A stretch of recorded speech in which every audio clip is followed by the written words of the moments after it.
The crystal glasses clinked as my sister Emma raised her fourth toast of the evening. To my incredible husband Blake, she gushed, who just closed another multi-million-dollar deal. I sat quietly at the far end of the table, nursing my single glass of wine. These monthly family dinners had become an exercise in humility or humiliation, depending on how you looked at it.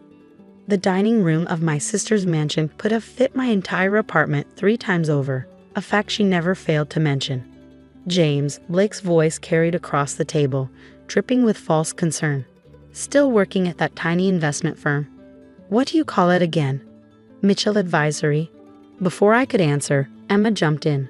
Oh, Blake, don't embarrass him. Not everyone can be as successful as you. I gripped my fork tighter, thinking about the documents sitting on my desk at work. Documents that would wipe the smug smile right off Blake's face.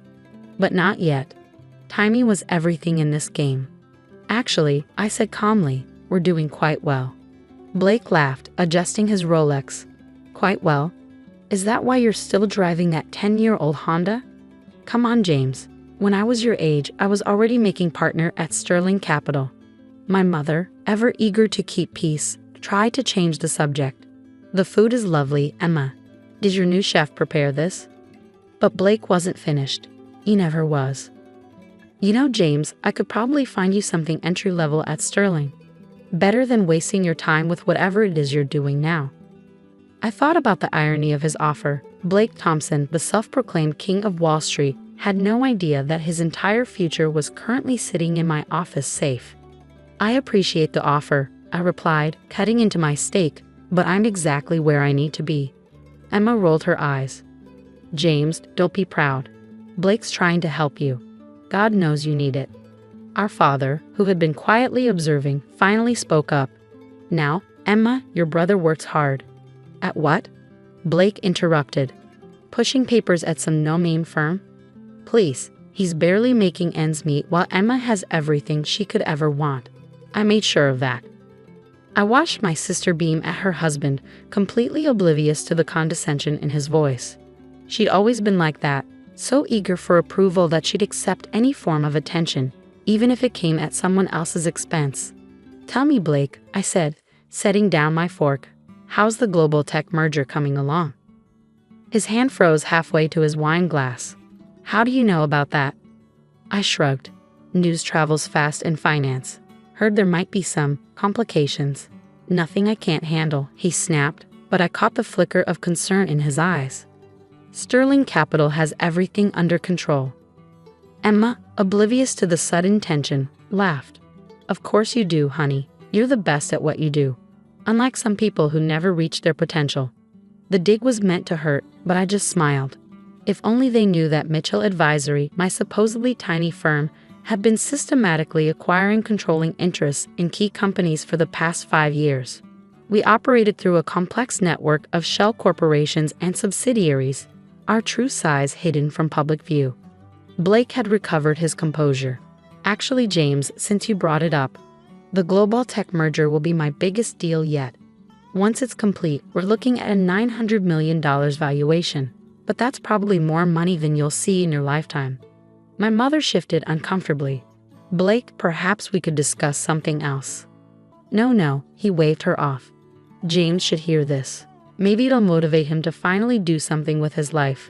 You know, when I first met Emma, I couldn't believe she had a brother who was such a... What's the word I'm looking for?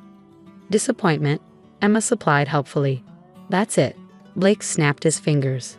A disappointment. I mean, same parents, same opportunities, but look at the difference. Emma married well, lives in luxury, while you... He gestured at my simple suit. Well, you're still a nobody. The table fell silent. My father started to protest, but I held up my hand. You're right, Blake. The difference is remarkable. I stood up, placing my napkin beside my plate. Thank you for dinner, Emma. I should head out, early meeting tomorrow. Running away. Blake smirked. Can't handle the truth. I paused at the door. Actually, I have some papers to review. Something about a merger. His face tightened slightly, but he played it off with a laugh. Right. I'm sure your little advisory firm handles real mergers all the time. If he only knew that Mitchell Advisory was just the tip of the iceberg. Below the surface lay Mitchell Global Holdings, one of the largest private equity firms in the country. We specialized in strategic acquisitions and corporate restructuring, operating entirely in the shadows. Walking to my car, yes, the 10-year-old Honda that Blake loved to mock, I thought about the meeting scheduled for tomorrow morning, the one where Blake would discover exactly who had the power to approve or deny his precious merger. My phone buzzed. A message from my senior partner, everything in place for tomorrow. Thompson won't know what hit him. I typed back a quick response. Perfect. Time to show my brother-in-law what a nobody can do. Driving home, I reflected on how it had come to this. After graduating from Harvard Business School, something Blake didn't know about, I'd let them all believe I went to state college. I could have taken the conventional route. High-profile firm, flashy office, expensive car. But I saw an opportunity to build something different. Mitchell Advisory was my cover, a small, seemingly insignificant firm that no one would look twice at. Meanwhile, Mitchell Global Holdings worked behind the scenes, acquiring companies, restructuring corporations, and building an empire that would make Sterling Capital look like a corner store. Tomorrow, Blake Thompson would learn the hard way that appearances can be deceiving. His precious merger, the deal he'd been bragging about for months, hung by a thread that I controlled. I pulled into my apartment complex, nice but not flashy, exactly how I wanted it. My phone buzzed again. Emma, this time, you left so early. Blake was just trying to help. Why can't you accept that you're not as successful as him? I didn't respond. Tomorrow would be response enough. Inside my apartment, I opened my safe and pulled up the Global Tech merger documents. Blake's signature was there, along with various board members and stakeholders. But one signature was still needed. The CEO of Mitchell Global Holdings, the company that had quietly become Global Tech's majority shareholder. My signature. I poured myself a scotch and settled into my chair, reviewing the papers one last time. In less than 12 hours, Blake Thompson would discover that his biggest deal, his crowning achievement, rested entirely in the hands of the nobody he loved to mock. Sometimes success doesn't need to be flashy. Sometimes it's better to be underestimated, to work in the shadows while others preen in the spotlight. Blake had chosen to build his reputation on arrogance and public displays of wealth. I had chosen a different path. Tomorrow we'd see which path led to real power. The next morning, I arrived at Sterling Capital's headquarters an hour early. Not through the main entrance where Blake would expect to see me begging for a job, but through the executive elevator, using the access code my team had secured months ago. The top-floor conference room offered a stunning view of the city skyline. I stood at the window, watching the morning traffic crawl below, thinking about how many times Blake had bragged about this view at family dinners. "Everything is ready, Mr. Mitchell," my assistant Sarah whispered, entering silently. "The board members are gathering in the lobby. Mr. Thompson just arrived." I nodded, straightening my bespoke suit, one that cost more than Blake's but was deliberately understated. "And Emma just pulled up in her Mercedes. She's with him." Perfect. I had wondered if Blake would bring my sister to witness his triumph. His ego wouldn't let him miss the chance to show off. I took my seat at the head of the conference table, back turned to the door, listening as people filed in. I could hear Blake's confident voice in the hallway. "The Mitchell Global Holdings CEO is just playing hard to get. Trust me, once they see the numbers they'll sign. No one turns down Blake Thompson." Oh, the irony. The room fell silent as Blake entered. I could picture him strutting in, probably adjusting his gold cufflinks, a habit he had when he was feeling particularly powerful. "All right, where's this mysterious CEO who's been?" His voice trailed off as I swiveled my chair around. "James, what are you doing here?" "This is a private meeting. Security." I smiled, opening the folder in front of me. "No need for security, Blake. I'm exactly where I should be." Emma, who had followed him in, looked confused. "James, why are you sitting there?" "That's for the CEO of Mitchell Global." Her voice faded as realization dawned. "No," Blake said flatly. "No, this is impossible. You run Mitchell Advisory, that tiny firm in a strip mall."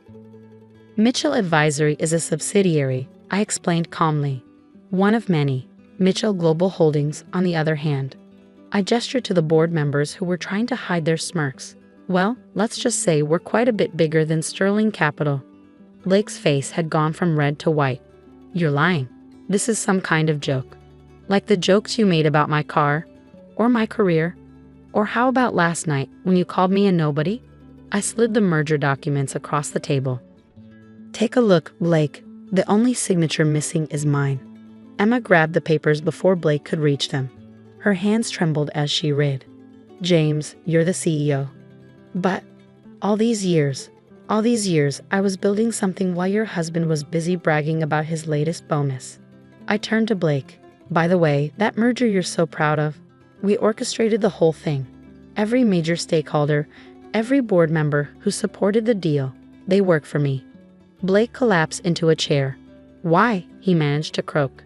Because true power isn't about showing off. It's about knowing when to stay quiet and when to reveal your hand. I stood up, buttoning my jacket. Now about that merger. I've reviewed the terms and I'm afraid they don't work for us. Please, Blake's voice cracked. This deal, it's everything. Sterling Capital needs this.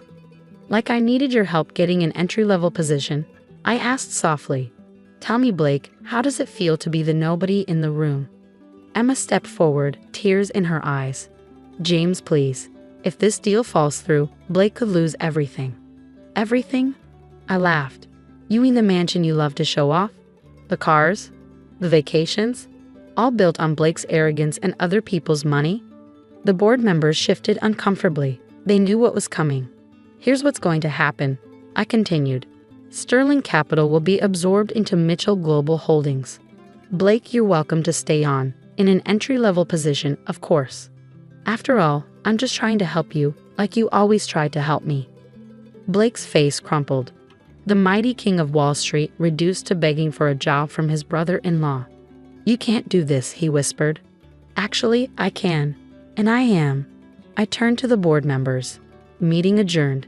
Sarah will distribute the new organizational charts. Blake, clean out your office by the end of the day. As people filed out, Emma remained, staring at me like she was seeing me for the first time. All those dinners, she said quietly. All those times we made fun of you. You chose your side, Emma. You chose to believe that success only looks like what Blake showed you. Flashy cars and expensive watches. You never once asked what I was building. I'm your sister, she pleaded. And I'm still your brother. The same brother you called a disappointment last night. The only difference is, now you know what I'm really worth. My phone buzzed. Another major deal requiring my attention. Real power never rests. I have another meeting, I told them. Blake, security will supervise while you pack up. Emma, I'll see you at the next family dinner. I think it's my turn to host. As I walked out, I heard Emma burst into tears and Blake's heavy breathing as he faced his new reality. Part of me felt a twinge of sympathy, but I pushed it aside. They had chosen their path, the path of arrogance and shallow success. I had chosen mine. That evening, I drove my cheap Honda back to my modest apartment. My phone had been buzzing all day. Messages from my parents, other relatives, all suddenly realizing that the family disappointment was anything but. I poured myself a scotch and opened my laptop to review another potential acquisition. My mother had sent a dozen messages. Why didn't you tell us? We had no idea. Please talk to Emma, she's devastated. I left them unread. Success isn't about proving yourself to others. It's about knowing your worth, even when no one else does. A final message came through from Blake's personal email. I understand now. I deserve this. But please, give me a chance to prove myself. I smiled, thinking of all the chances I'd never gotten, all the times he lorded his success over me. Then I typed a simple response. Report to HR on Monday, 9 a.m. sharp. Don't be late. Nobodies can afford to miss their first day of work. Sometimes the best revenge isn't about destroying someone. It's about showing them exactly who you've been all along, and watching their world reshape itself around that truth. Blake would learn what real success looks like. Emma would learn that true worth isn't measured in mansions and sports cars. And I would continue building my empire, one quiet deal at a time. After all, that's what nobodies do best.